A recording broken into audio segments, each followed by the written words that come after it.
et bienvenue à la Minute Écolo, votre programme qui vous amène au cœur de l'actualité environnementale. Alors, le monde célèbre chaque 5 juin la journée mondiale de l'environnement. Pour cette année, le thème était la restauration de terre, la lutte contre la désertification et la résilience à la sécheresse. Comment comprendre ce thème fixé par les Nations Unies dans le contexte de notre pays? On en parle tout à l'heure sur ces plateaux de la Minute Écolo, donc ne partez pas, restez avec nous parce que ça commence bientôt.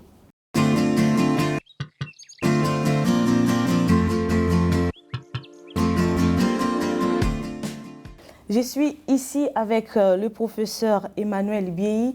Il est professeur à l'Université de Kinshasa dans la faculté des sciences et technologies au département de sciences et gestion de l'environnement. Monsieur Christian Ilambouechi, il est chef de projet dans la structure Geste qui compte.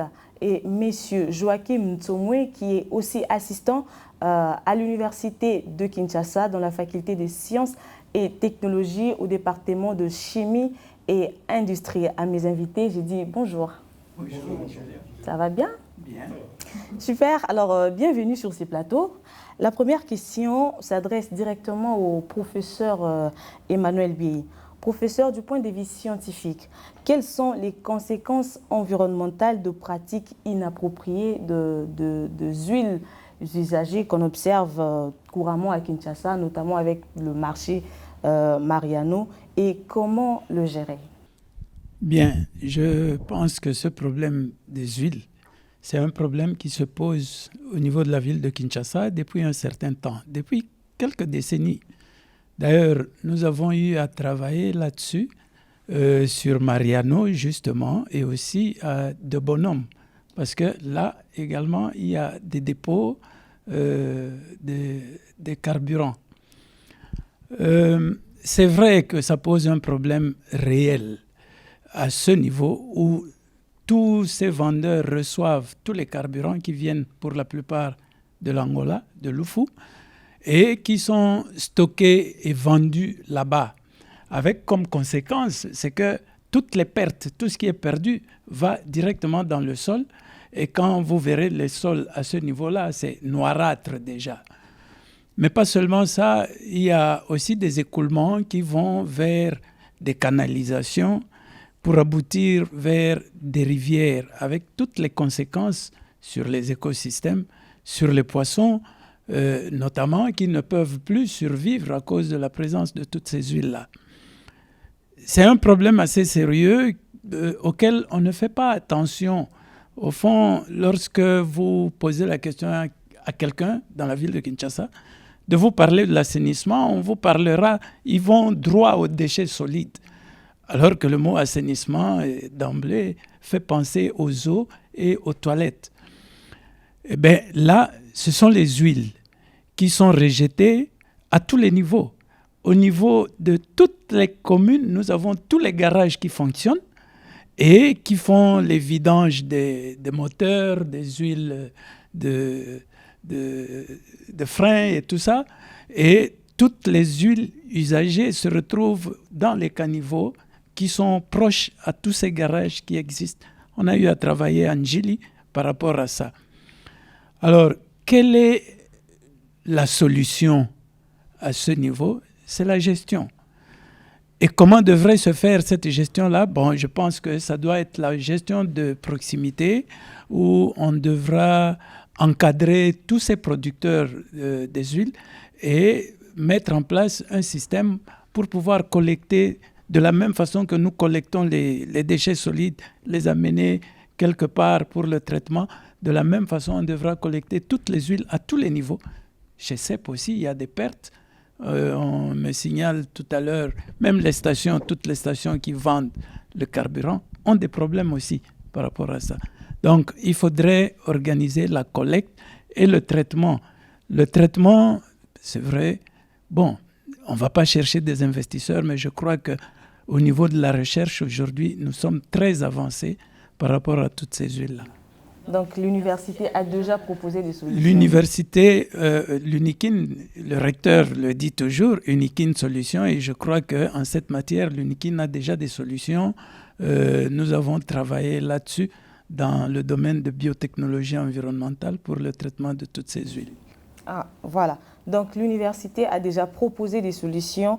C'est à la politique d'aller vers l'université justement pour puiser dans cette colline, comme on dit, la colline inspirée.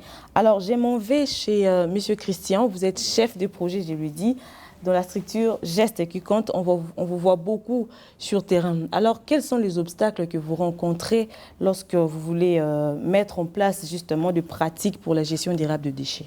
Merci. Je suis d'abord très fier de participer à cette émission. Et je suis aux côtés de moi avec mes maîtres, l'assistant et mon cher professeur Emmanuel Biei, qui nous a vraiment encadrés et qui nous a donné une très bonne formation. Et voilà pourquoi nous sommes en train de lutter contre l'insalubrité dans la ville-province de Kinshasa. Parce qu'être universitaire nous ouvre des horizons. Et nous sommes là, c'est pour trouver des solutions, des solutions à des problèmes qui nous quittent. Merci beaucoup pour votre question. Oui, d'abord, on doit savoir que la population congolaise n'est pas encore sensibilisée face à ces problèmes-là d'insalubrité, comment gérer les déchets. Et ça demande vraiment de l'éducation environnementale. Moi, je pense que on doit instaurer ces programmes-là de l'éducation environnementale dans des différentes écoles. Oui, le professeur Bié vient de dire que l'UNIKIN a des solutions face aux problèmes sur des déchets liquides. Bien sûr, sur les déchets, sur la gestion des déchets. Mais moi, je dirais qu'on doit aller encore plus loin. L'État congolais doit mettre des moyens sur la recherche scientifique.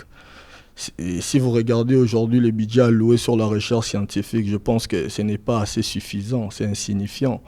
Et aujourd'hui, vous verrez que dans de différentes communes, il n'y a même pas de poubelles publiques.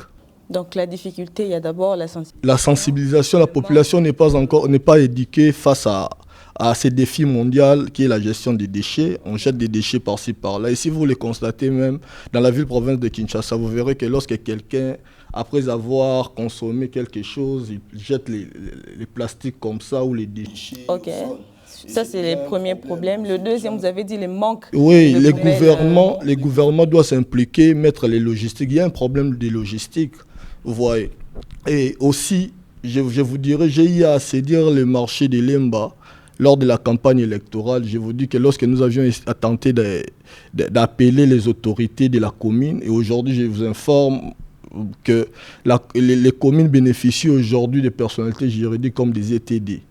Normalement, dans la commune, ils doivent avoir déjà des camions bennes, tout ce qui va avec pour assainir leur municipalité.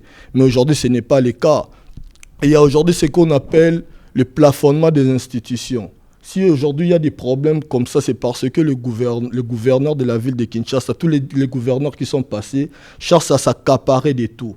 Mais normalement, ils doivent laisser aussi aux communes, aux bourgmestres, ces pouvoirs-là de gérer leurs déchets à eux. Parce que lorsque le bourgmestre veut par exemple assainir un milieu quelconque dans son secteur, il doit directement appeler par exemple le gouverneur pour envoyer par exemple un camion ben. Normalement, c'est la chose qui ne devrait pas se faire de la sorte. Donc ils n'ont pas de moyens. Et il ne faudra pas que la gestion soit orientée vers le gouvernement central. Non, je parle d'abord du gouvernorat, en fait. Au niveau de oui, au niveau voilà, des nous allons revenir sur ça, mais je vais aller vers Joachim. Je rappelle ici que notre thème pour cet épisode est gérer durablement les déchets pour des sols sains, un climat stable et un avenir durable. Ça nous permet de circonscrire justement ces concepts internationaux. Alors, Joachim, je le dis, vous êtes assistant à l'Université de Kinshasa et aussi chef d'études à ETEC Environnement.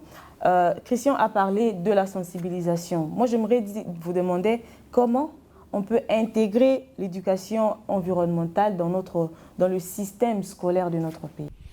Merci de la question, Madame Joulet. Merci surtout de l'invitation. Alors, je vais répondre directement à la question. Je pense que c'est une question d'approche. Ça dépend de l'approche pédagogique déjà à la base. Parce que c'est très important d'instaurer ce système d'éducation environnementale au niveau déjà des plus bas, au niveau de l'école maternelle, au niveau de l'école primaire. Ça dépend de l'approche. Quand je parle d'approche, je me rappelle, permettez-moi, quand j'étais encore élève à l'école primaire, on avait ce qu'on appelait des travaux manuels. Travaux manuels qui paraissaient comme une punition. Donc, permettez un peu l'expression, ça paraissait comme une punition. Quand vous êtes dérangeur, quand vous identifiez, vous n'êtes pas en règle de toute forme que ce soit, vous allez pour assainir votre école, vous allez faire des travaux manuels, justement. Et cette approche, malheureusement, n'est pas la meilleure parce que ça ne suscitait pas vraiment de l'intérêt. C'est comme ça que vous voyez que lorsqu'on arrive au milieu universitaire, on arrive dans la société en général, la question d'assainissement pourrait paraître comme une punition. Alors, je pense que l'une des approches serait de susciter de l'intérêt, comme je viens de le dire, de l'intérêt. On instaure l'éducation environnementale dans les écoles, on suscite de l'intérêt. Ça peut se faire au travers de plusieurs façons que ce soit. Ça peut se faire au travers des concours, par exemple.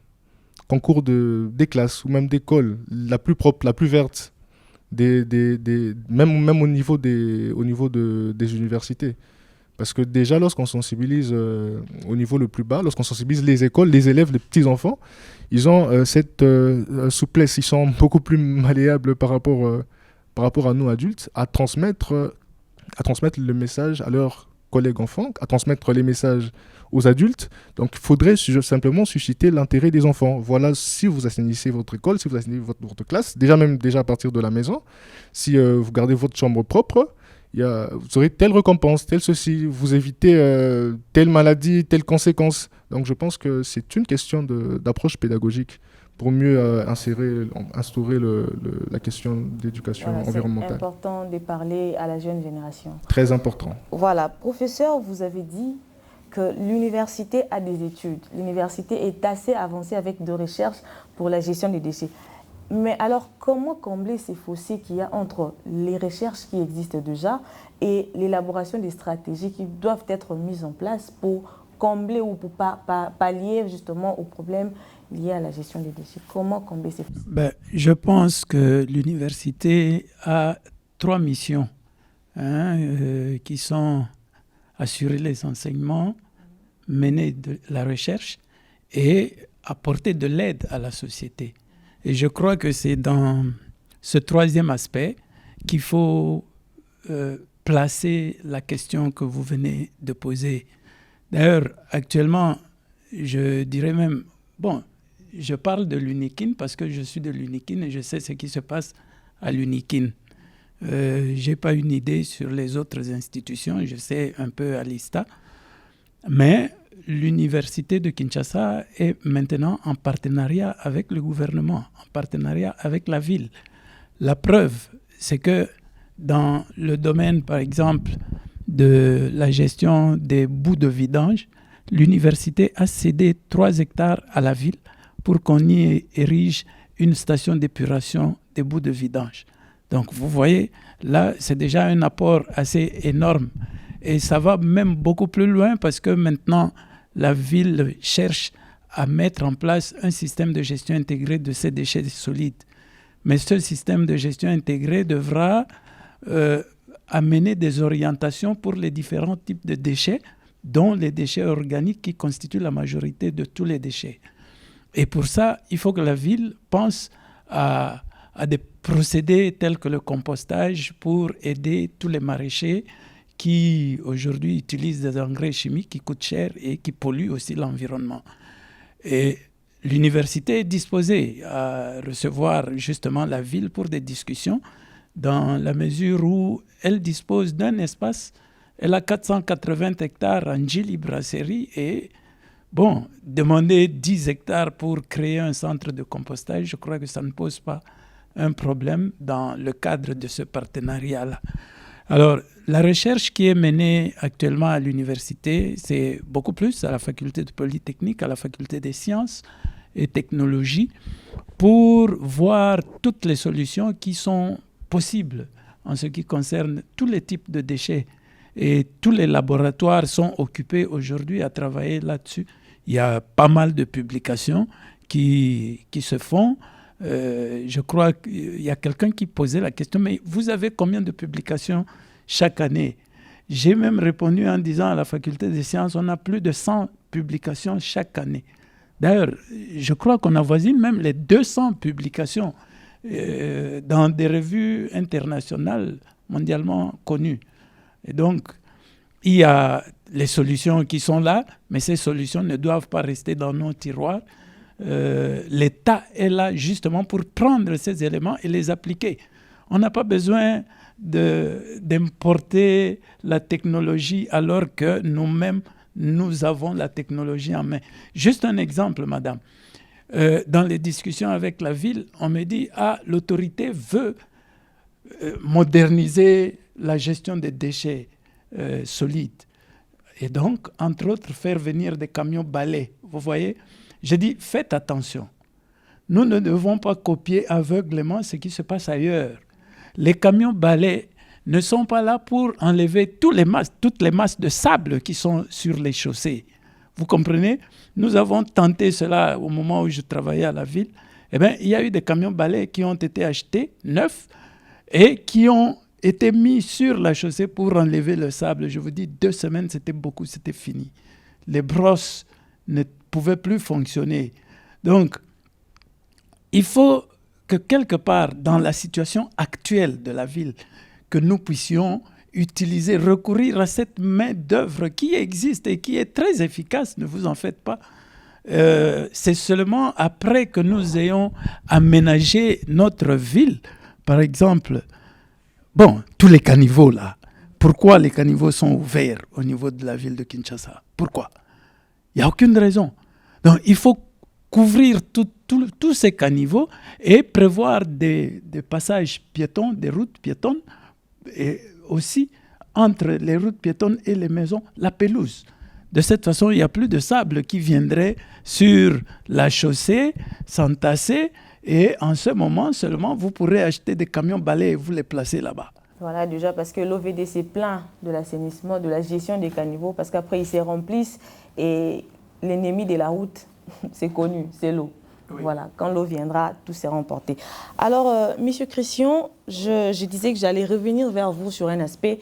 Je me demande comment, justement, responsabiliser notre population pour qu'ils adoptent de pratiques qui protègent l'environnement et même qui pourraient protéger les sols, parce que le thème aborde aussi le notion sur la protection des sols.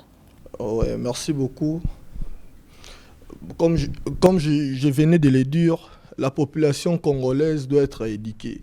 Et en ce moment ici, c'est un peu difficile parce que la population congolaise, la majorité, sont frappés par la famine, par tous les problèmes du monde. En fait, c'est à l'État de donner la ligne de la politique environnementale.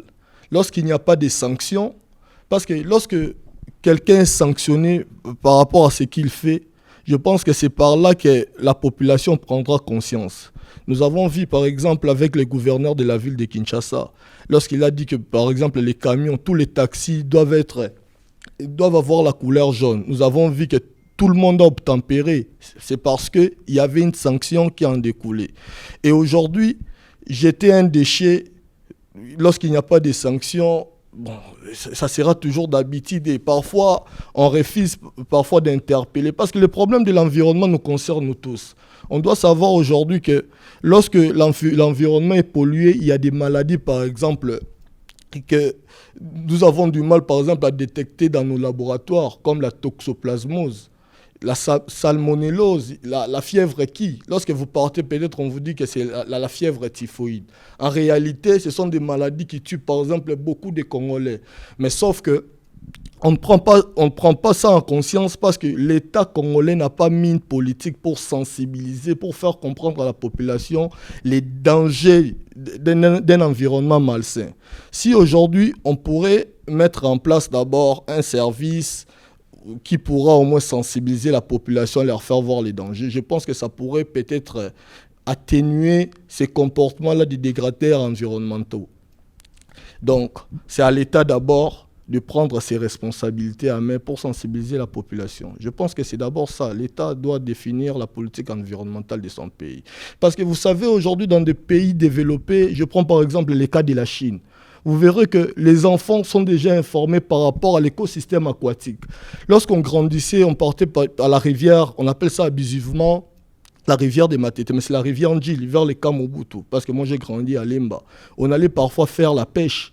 Vous voyez, on attrapait des poissons. Et aujourd'hui, on n'attrape plus de poissons parce que toutes les eaux sont polluées, sont contaminées. Donc aujourd'hui, il n'y a même plus de gens qui peuvent aller pour se baigner. Parce que la baignade, aujourd'hui, dans des pays normaux, ça génère beaucoup d'argent. Nous voyons dans des photos, il y a nos frères qui partent par exemple à Dubaï, faire les tours avec des bateaux.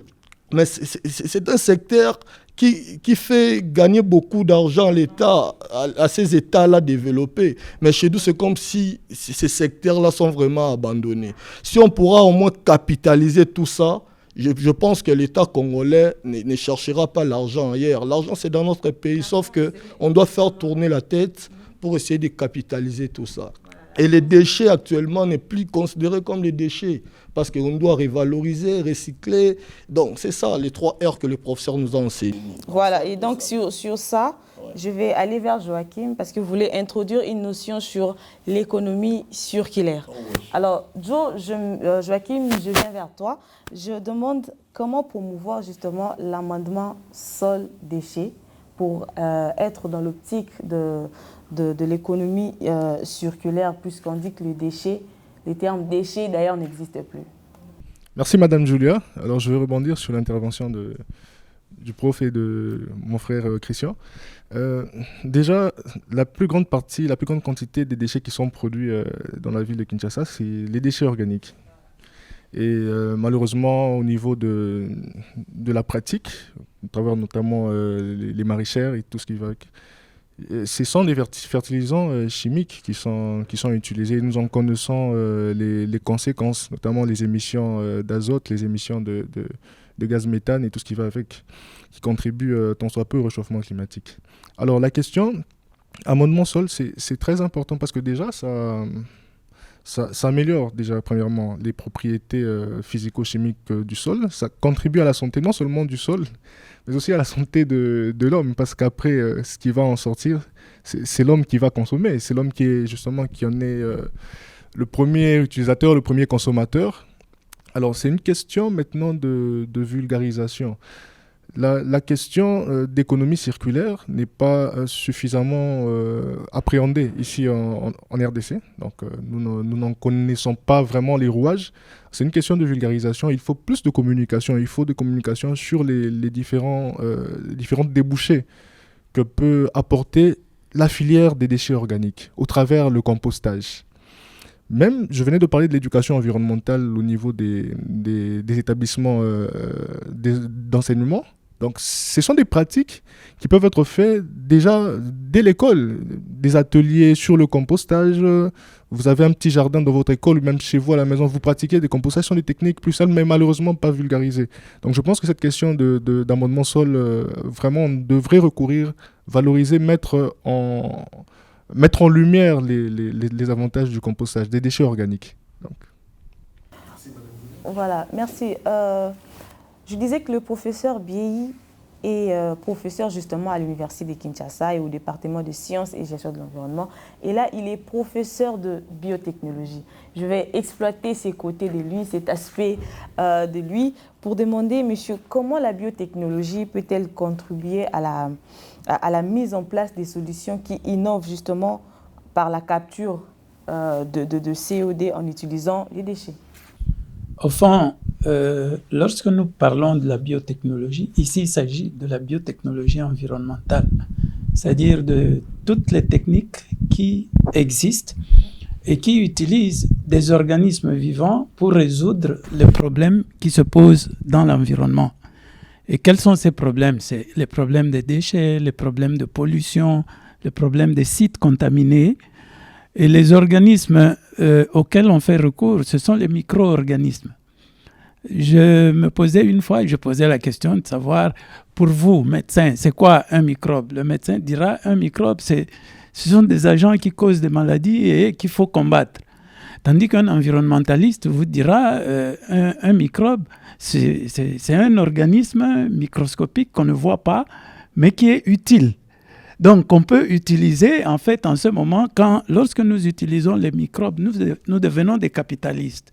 Vous savez, les capitalistes, ils cherchent leurs propres intérêts. Ils vous utilisent pour que vous lui produisiez des résultats et lorsque il a ces résultats, eh bien, il vous abandonne. Et c'est exactement la même chose que nous faisons avec les micro-organismes. Ils nous rendent énormément du bénéfice. Par exemple, dans le cas des compostages, ce sont les déchets au fond qui sont décomposés par des micro-organismes et qui nous donnent le compost qui est utile pour l'agriculture. Dans le cas des sites contaminés par des polluants divers, par exemple le pétrole, on venait d'en parler, eh bien, ce sont les micro-organismes aussi qui vont décomposer tous ces polluants-là pour finalement rendre ces polluants inactifs et c'est vrai, contribuer à la réduction justement des gaz à effet de serre. N'oublions pas le rôle important que jouera l'arbre par rapport à ça, pour compléter un peu la donne. L'arbre, il va récupérer tout ce gaz-là, le gaz carbonique, pour nous produire de l'oxygène. Donc, il y a cette interaction entre les humains et la végétation que nous ne devons pas oublier. Même dans la ville de Kinshasa, regardez, il y a certains quartiers où vous verrez qu'il n'y a pas d'arbres. Il n'y a pas d'arbres du tout. Et ça, c'est très dangereux pour la vie des Kinois en général. Voilà, ça c'est très dangereux pour la vie des Kinois en général.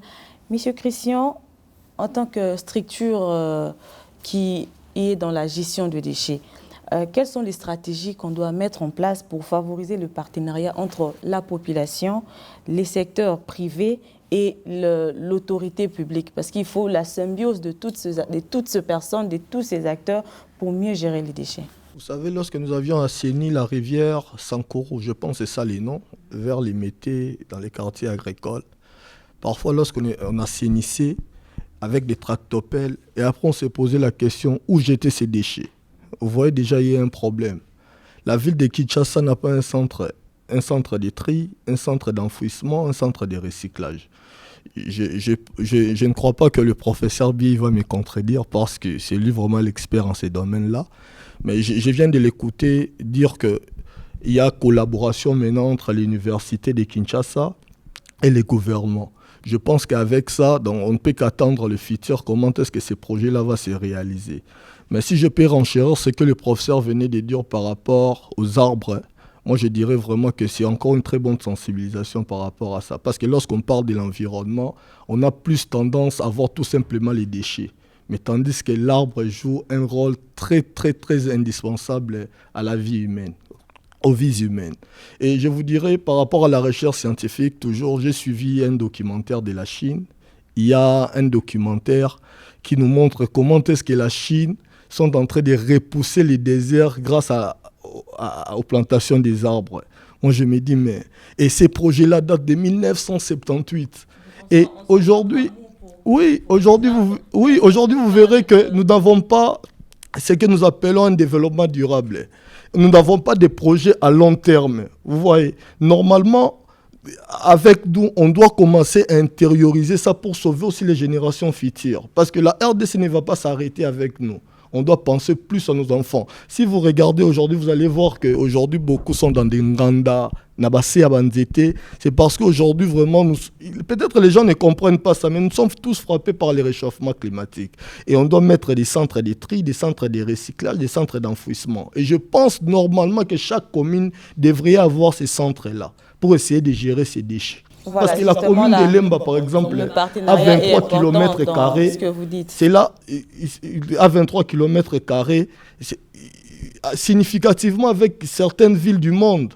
Et c'est inexplicable avec plus de 30 millions, si je ne m'abuse pas, d'habitants dans la ville de Kinshasa ou 20 millions, avoir tout simplement un seul centre de tri ou de recyclage ou d'enfouissement. Je pense que c'est vraiment aberrant de ce côté-là. Voilà, je Aujourd'hui, c'est un terrain, un secteur qui ne doit pas aller seul. Ça doit normalement travailler en synergie avec, par exemple, les professeurs venaient de le dire, avec le ministère, par exemple, de l'urbanisme aussi. C'est ça. C'est justement ça le partenariat, parce qu'il est... Je ne préfère pas plus être politique, je préfère être plus d'abord scientifique, et le reste, on verra après. Il est transversal, justement. Il y a l'urbanisme qui entre en compte et d'autres ministères.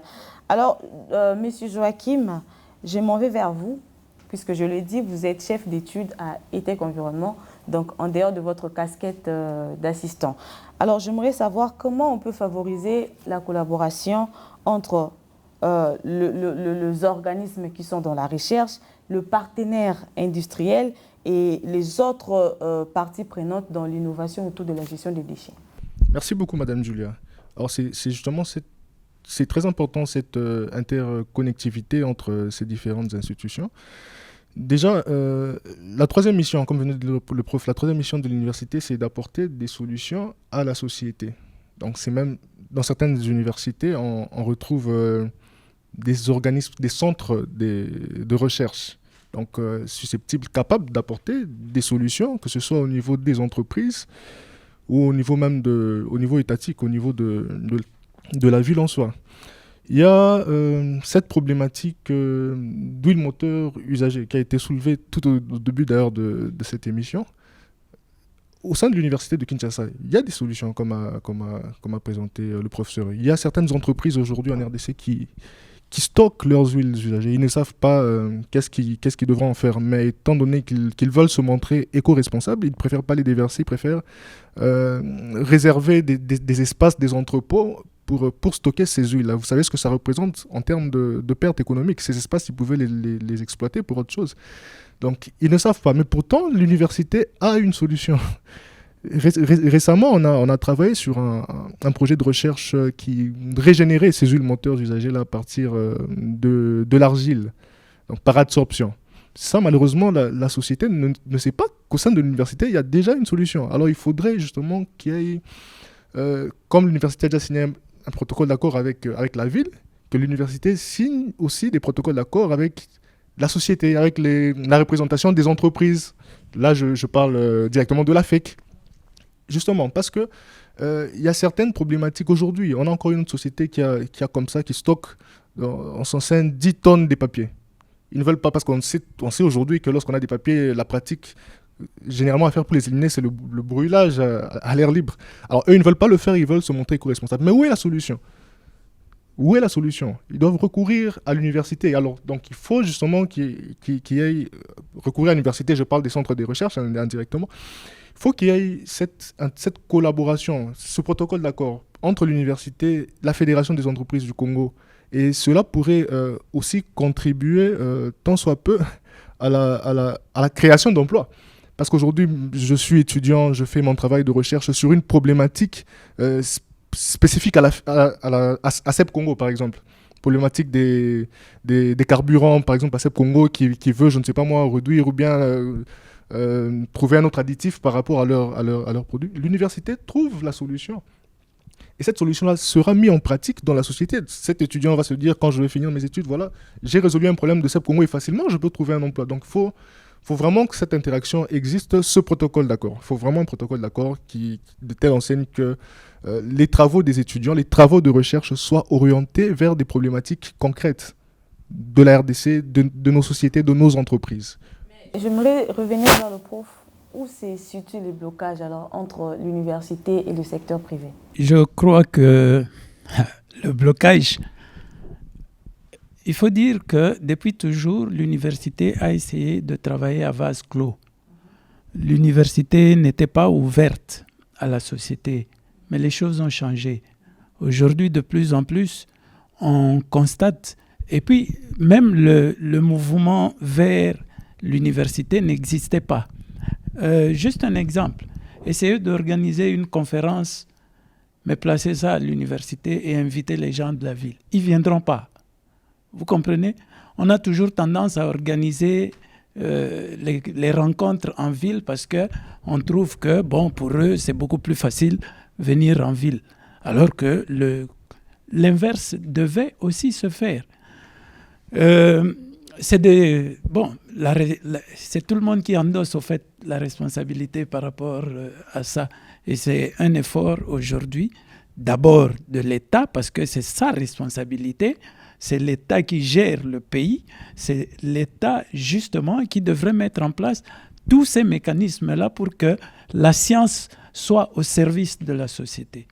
Voilà, c'est l'État qui devrait mettre tous ces mécanismes-là pour que la science soit au service de la société. C'est sur ces mots que nous allons clore ces chapitres ou cet épisode de la Minute Écolo. Nous avons parlé de gérer durablement les déchets pour des sols sains, un climat stable et un avenir durable.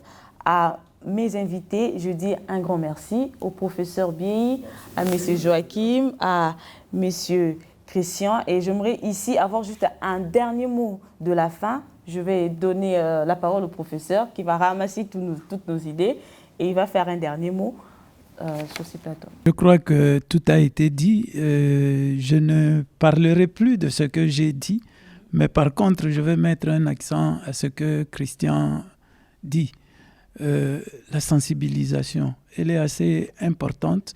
Et elle devrait être la priorité, au fait, le leitmotiv pour que nous puissions mettre en place tout le plan de développement de nos villes. Il n'y a pas que Kinshasa, il y a Lubumbashi aussi qui est problématique aujourd'hui, Kisangani et toutes les autres villes du pays. Et donc, c'est cet effort-là. Et l'État devrait être là pour mettre les moyens pour que la qualité de la vie du Congolais s'améliore. Nous disons pays solution. Oui, je me pose toujours la question pays solution pour qui? Ce n'est pas solution pour les autres, d'abord solution pour nous-mêmes. Nous ne pouvons pas aller résoudre le problème de quelqu'un qui est à l'extérieur alors que derrière nous, il y a des gens qui n'arrivent pas à trouver à manger. C'est illogique. Donc, c'est vrai, notre pays est solution, d'abord pour nous, ensuite les autres. Notre pays est d'abord solution pour nous et ensuite pour les autres. Nous continuons, nous insistons de dire sur ce plateau de la Minute Écolo que l'État devra prendre ses responsabilités en main pour garantir à la population un environnement sain parce qu'il s'agit là d'un droit constitutionnel. Nous vous disons un grand merci de nous avoir suivis. Si vous avez d'autres sujets, d'autres préoccupations environnementales, vous aimeriez qu'on puisse parler de cela sur ces plateaux, n'hésitez pas de nous l'écrire en commentaire. Quant à moi, je vous dis un grand merci, au revoir et n'oubliez pas de vous abonner, d'aimer et de partager la vidéo. La gestion des déchets, c'est une affaire de tous.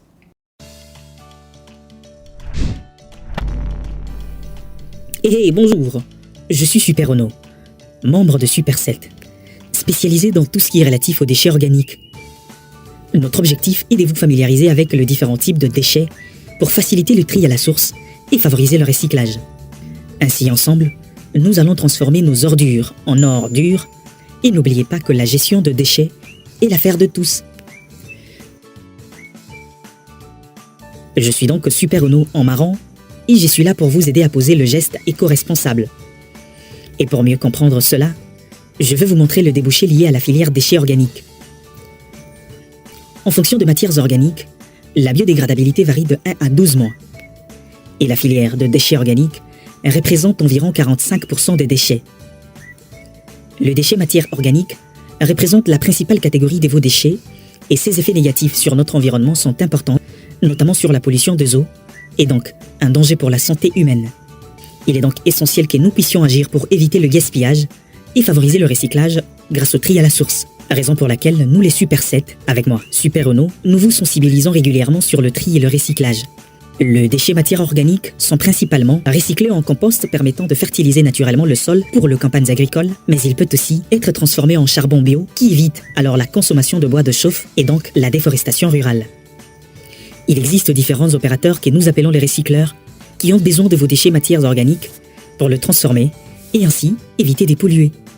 Alors, n'hésitez pas à me contacter Super Ono pour qu'ensemble, nous améliorons la filière matière organique. Vous l'avez donc compris, il est important que chacun d'entre nous pose le geste éco-responsable et nous, le Super 7, nous sommes là pour vous aider. Toujours ensemble, nous allons organiser le filière déchets et développer une économie circulaire. Et cela grâce à Super Mitch s'occupe de vos déchets métalliques. Super Pitch, c'est pour vos déchets papier et carton. Super Vic est là pour les déchets en verre. Super Ono, c'est le héros des déchets organiques. Super Paco, pour vos déchets plastiques. Et Super Eco, pour vos déchets électriques et électroniques. Quant à moi, Super Dodi, en blanc, je suis là pour vous orienter dans les autres déchets. N'oubliez surtout pas, la gestion des déchets est une affaire de tous.